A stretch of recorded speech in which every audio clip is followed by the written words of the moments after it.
I'm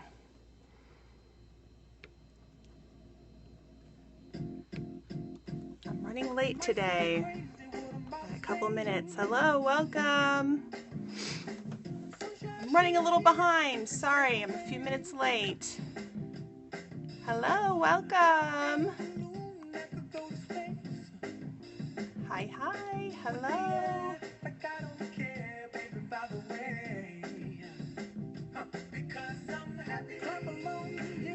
How's your day going today?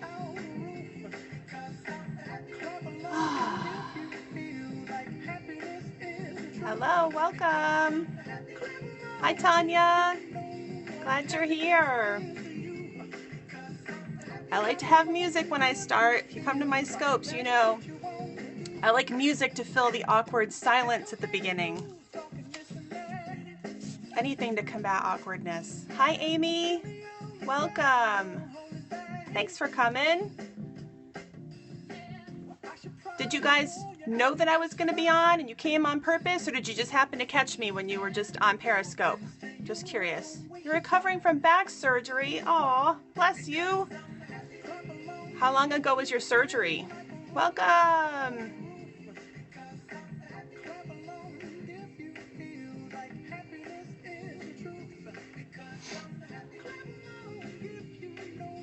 Good. Glad you happened to catch me. Hopefully this will be helpful.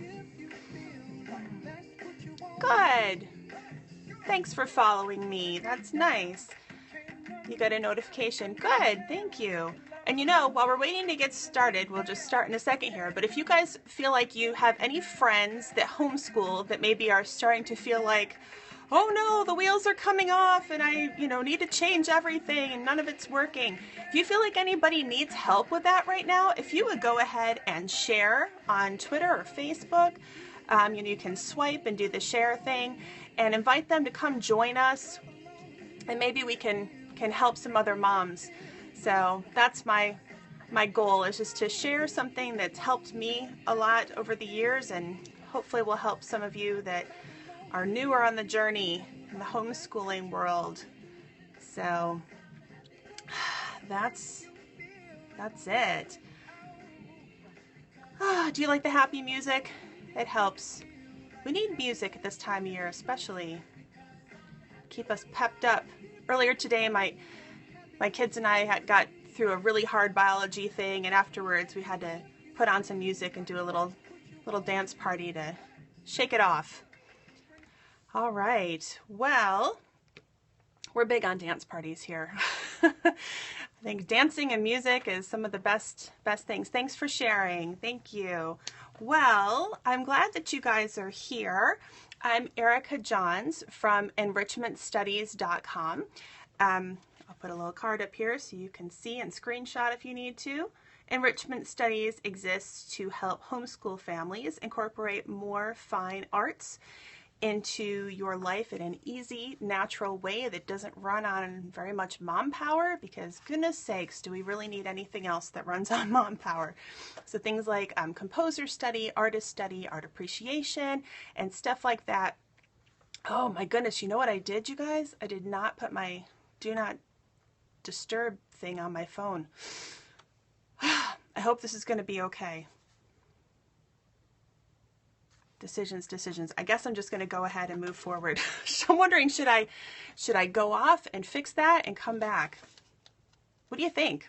Should I risk it? I don't get that many phone calls. All right. Well, if you lose me, I'll come back just as soon as I can. Just come back and jump back in with me. So, enrichment studies. Anyways, we already told you about that. What's going on with you today? I'd love to hear who you are, how your school year is going, how many ages of kids you're schooling right now. Are you hitting any snags or winter blahs? If anybody wants to jump in and share about that, I'd love to know kind of what you're dealing with. While you're thinking about, when you're typing in your response there, my husband and I have 6 children ranging in age from 12 to 23. We have homeschooled for most of the last 18 years. And so we started when the oldest one was in kindergarten, and here we are all these years later. So Now my oldest is grown up, has a family of his own, and I'm a proud grandmother, a mumsy, 3 kids, ages 9, 7, and 6. All right, good. So I've got my oldest that's up on his own, and then I have a 19-year-old daughter who is college age, and then I have 4 other boys that are still at home that are ages 12, 14, 15, and 17, and they're all being homeschooled, and at least for the foreseeable future, they'll continue to be homeschooled. So that's where we're at. So today's topic, what I wanted to talk about, is how to handle it when you feel like the wheels are coming off from your homeschool this winter. And I have found winter is just the hardest time of year to homeschool, I think. And I feel like this is probably fairly universal, but maybe not. It just seems like the hardest thing right now is reeling them back in. So ages 13, 12, 9, 7, and 5, reeling them back in. So when you say that, you mean like after lunch, it's hard to get people back to schoolwork, or tell me more. So winter is hard. And, some of the reasons why I think that it's hard are things like, it's mid-year burnout. You're just not feeling it. You're tired, especially if, for little kids. If you have younger kids, what you might be experiencing is the the kids are stir crazy and they're all cooped up too much, and it feels nuts. The energy in the house feels like, no, we got to get out of here. And if they're happy playing after lunch, yes, I understand that. And then if you have teenagers, they like to sleep, which is really nice for some things, but it's like the whole family wants to hibernate at this time of year. And so it can just add to sort of a low energy experience in the winter months. Sometimes, you've gotten to this point in the year and your routines have kind of settled in, and maybe you're feeling a little disillusionment. Maybe your plan, you start out in August or September and you're like, it's going to be great and we're going to do this and we're going to, we're going to rock the homeschool. It's going to be so wonderful. And now you get to this point where maybe some parts of it, maybe all the parts of it aren't really going like you thought they would. And so you're feeling kind of down, and, so that's a really common thing to experience this time of year. Or sometimes just nothing is fresh or fun. It just all feels like a grind. It's just the same thing every day. We get up and we go to the salt mines and we do our penmanship and we do our math and we read this, and, so that can happen too. And over 18 years, it seems like all of the hardest stuff has happened for me in January and February, as far as the stuff going on up here. And I've had some times where I've made, I don't know if really a mistake is the right way to put it, but I've had some, decisions that I've made at this time of year that were kind of a reaction out of that exhaustion or whatever, that later I thought, that wasn't really the best. And that's why I have come up with my new, well, it's not new, I've done this for years and years now. I have a new policy. So let's see. Sorry, I have notes too. So basically, the policy, the rule is make no big decisions in January or February. And we're going to talk about why, but this is so important. I actually it seems like every year I get to a point and I have to say to myself, Erica, make no big decisions in January or February. And we're going to talk about why.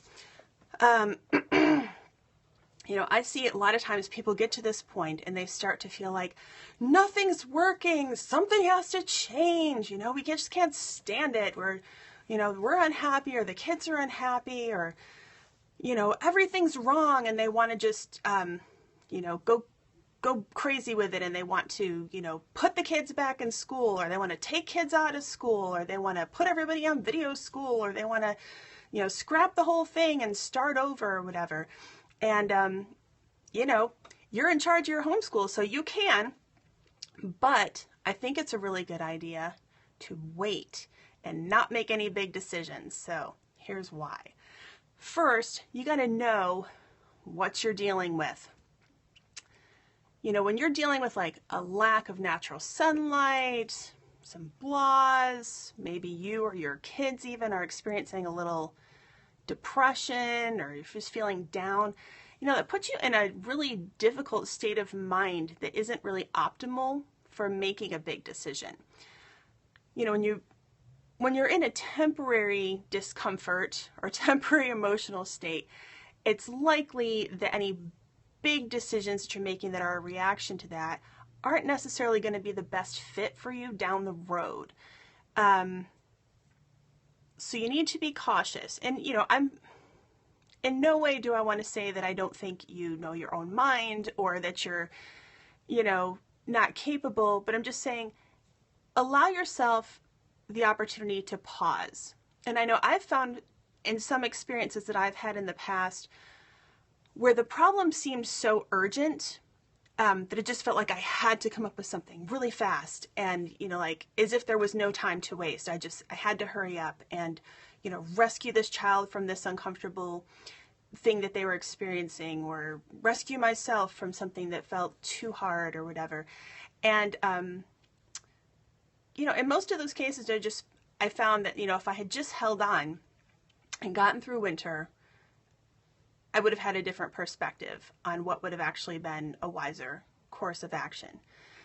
So the other thing is, you know, when you make decisions when you're under duress, it can put you in situations that become very disempowering.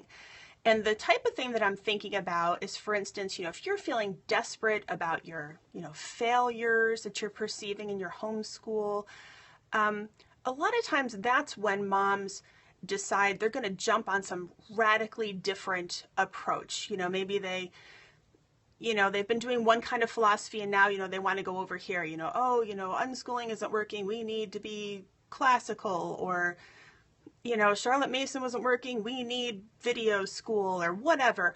And, a lot of times what attracts us to things like that, I think, is, you know, you feel like, oh, you know, everything that I thought would work is wrong and wasn't working. And so now, you know, I don't know anything and I need someone else to tell me the right thing to do.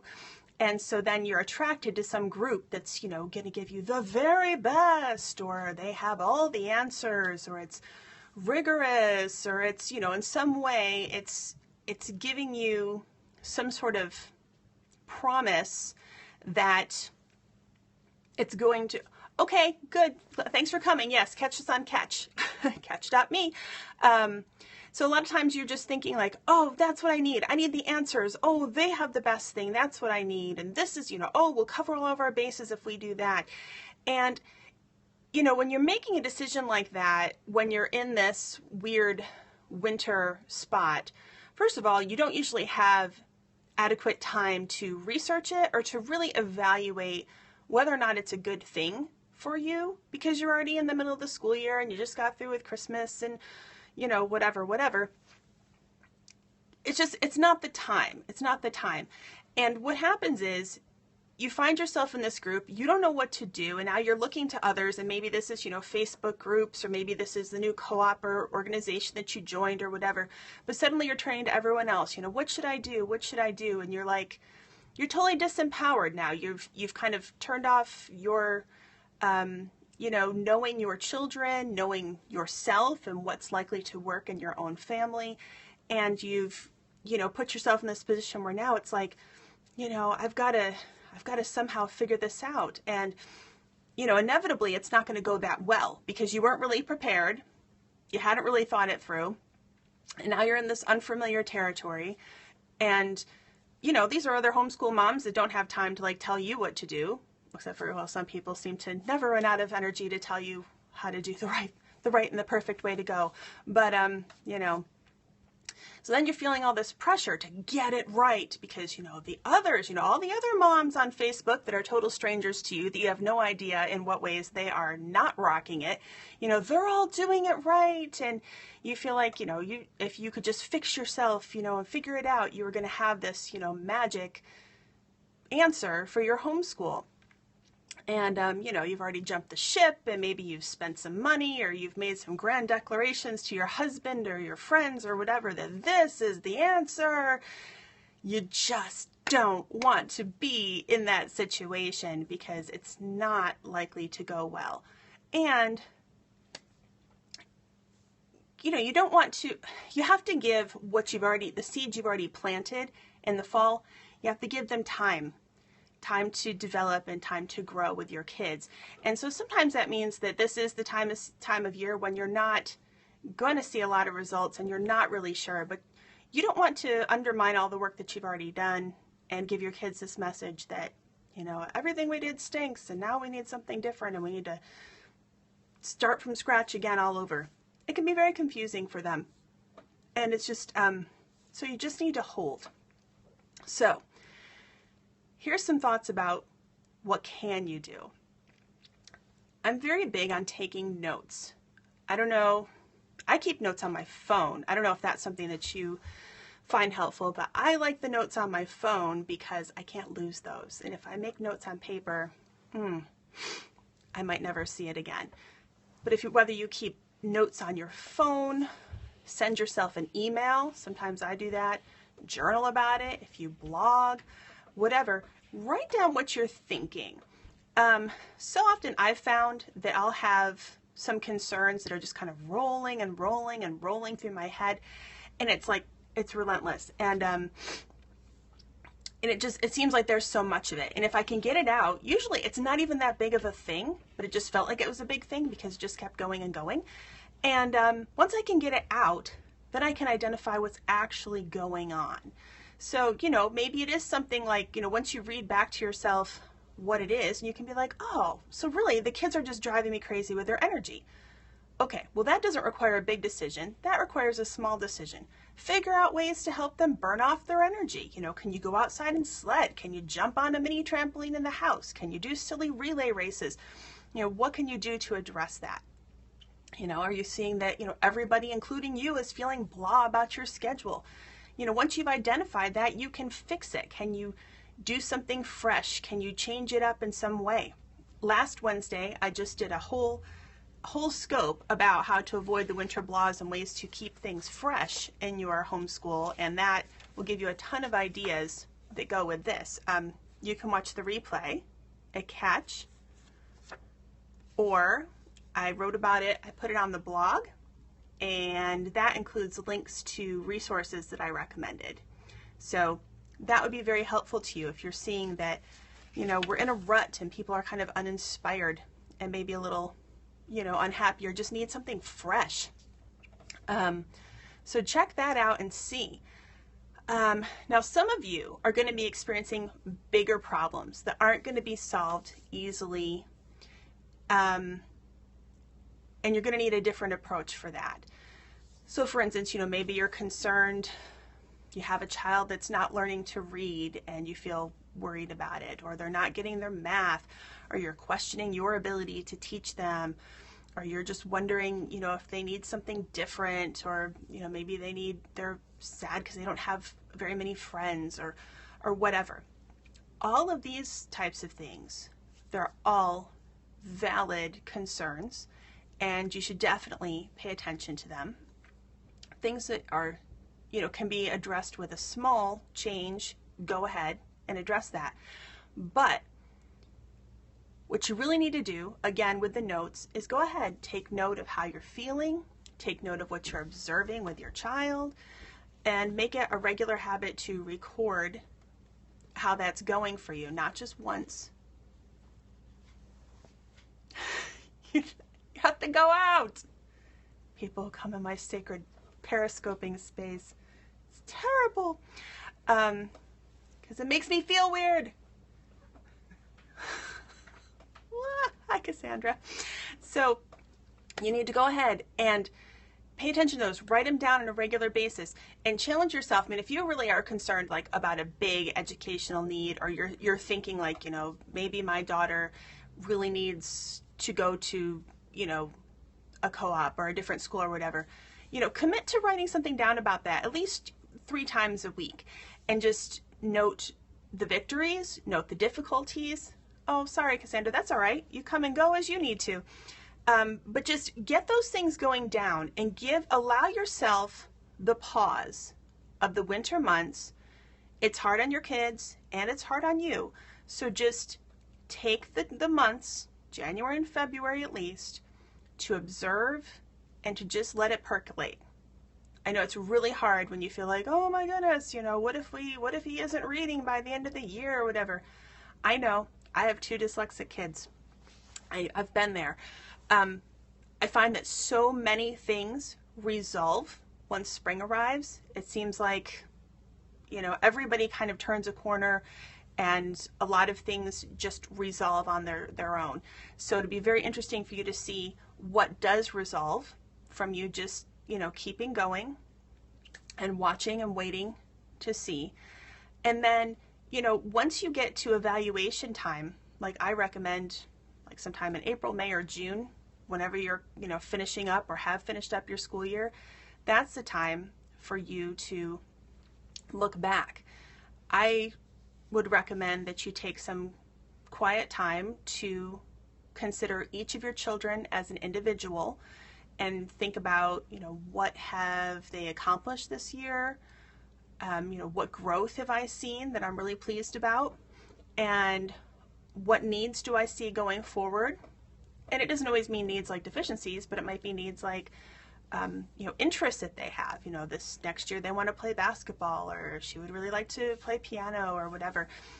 Go ahead and take note of all those things and incorporate any of the notes that you took through the winter. Look over those, and sometimes you'll be surprised. You're taking notes through the winter, and in January it's like, oh, we're having this crisis, he's not, this or that. And then you find, by the end of April, like that's already been fixed and you kind of forgot that was even a thing that was going on. So it can be really encouraging, and that's actually how I got to this point where I've realized so many things fix themselves just in the course of time if you just get through the winter and on into spring. So you can just hang on, and then as you're looking, now if they do need some big change for the next year, well now, you've had months that you've invested in careful observation and, making the small changes that you are making to try to improve or fix the situation. And, so now you're in a much more clear-headed space to determine what do we need for this child. And, I will tell you, I've got 6 kids, and I have found that one size does not fit all.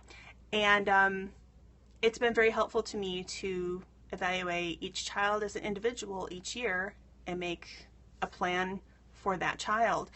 And, we've had some times where we've had different things, where we've had kids in, like one year we had one child that went to a cottage school, a homeschool cottage school thing. It's like a co-op homeschool hybrid.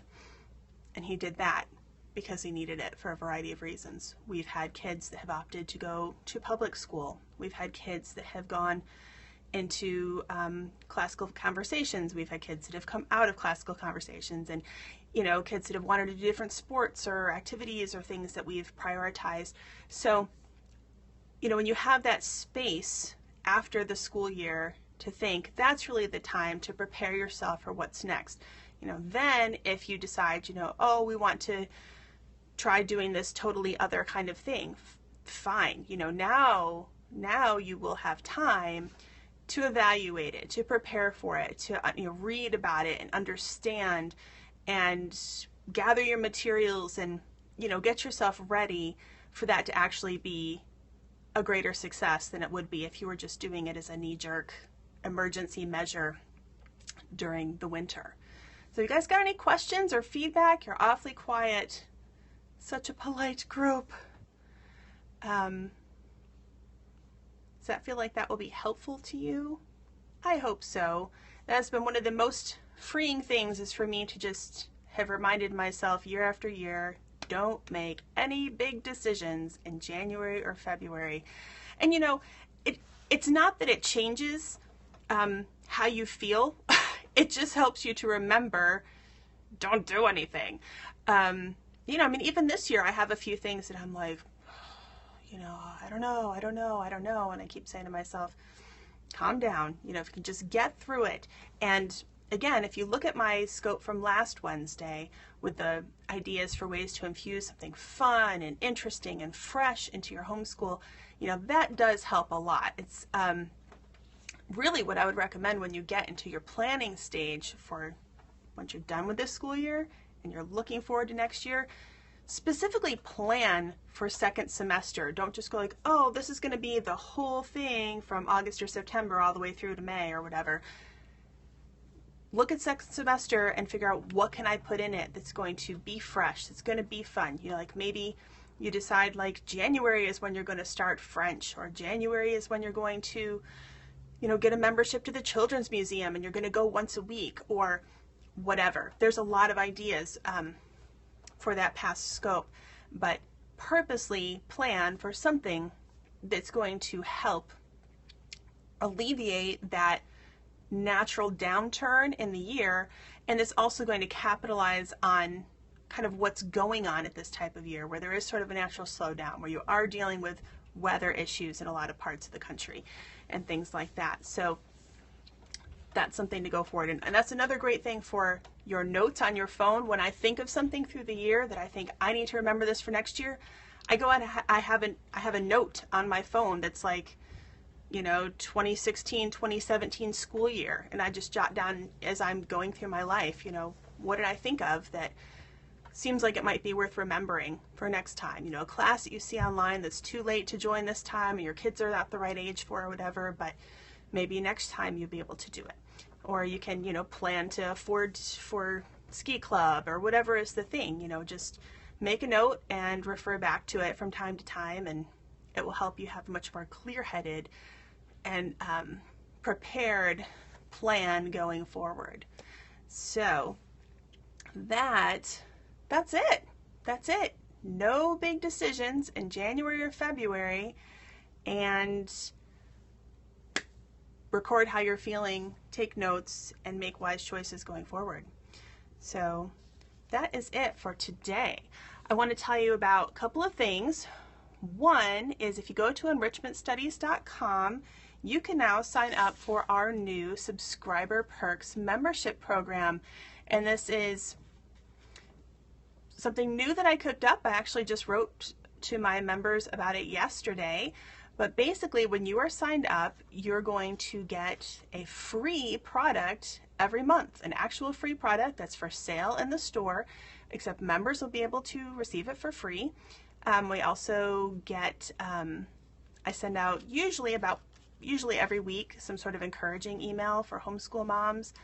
You get my best sales and discounts as members. And I usually have about once a week a special offer that's really great for homeschool families.